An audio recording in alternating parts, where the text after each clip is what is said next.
All right, let's move on to the Eagles.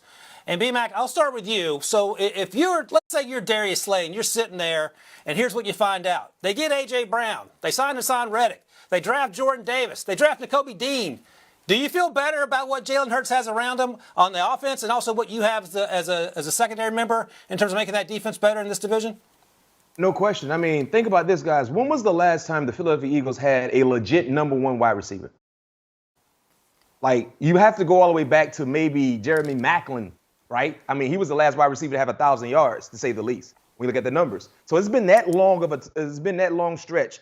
When you look at not having a go-to guy, A.J. Brown is their go-to guy. When you combine and look at what he's done as a professional wide receiver, you pair him up with Dallas Goedert.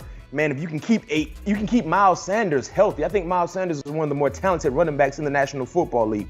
So they have the pieces in place. All the pressure will be on their quarterback and Jalen Hurts. If he can deliver, you better believe there will be a lot of smiling faces in Philadelphia because they have the talent. This team has improved dramatically, and because of that, I go over.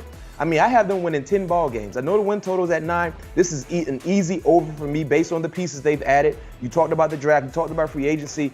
This is a team that is right there with the Dallas Cowboys, in my opinion, and I wouldn't be surprised to see the Eagles win this division if number one does what he's supposed to do. B-Mac, I'm one less than you. I've got 9 wins for them this season, so right there at a push. I think this team is probably the one that's the biggest wild card to me in this division, in part because I look at their schedule and, yeah, they start off with the Lions in Detroit and then, Washington a couple weeks later, a divisional matchup in Washington, but still need to see what Carson Wentz is going to bring to the table. I've got a big question mark about what this team's going to be in the first half. They could be about 500 going into that early bye. It's all on Jalen Hurts. It's all on whether or not Jalen Hurts can take the steps necessary with A.J. Brown, Devontae Smith, all the other weapons that you just saw in the graphic a minute ago, and become the quarterback they're hoping he's going to be. If not, they've got the draft capital to go draft that guy in the 2023 draft. So that's what this all becomes dependent upon, is the steps that Jalen Hurts can take as a passer within this offense. And I think last year they maybe raised expectations by getting to the playoffs maybe a year too soon, in my opinion.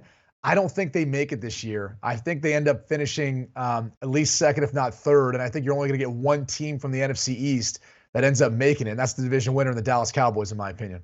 Do you want a sports network that delivers everything that matters about the game? The highlights, the picks, the instant analysis, no yelling, no fake debates, no politics. Hit the subscribe button and never miss a moment.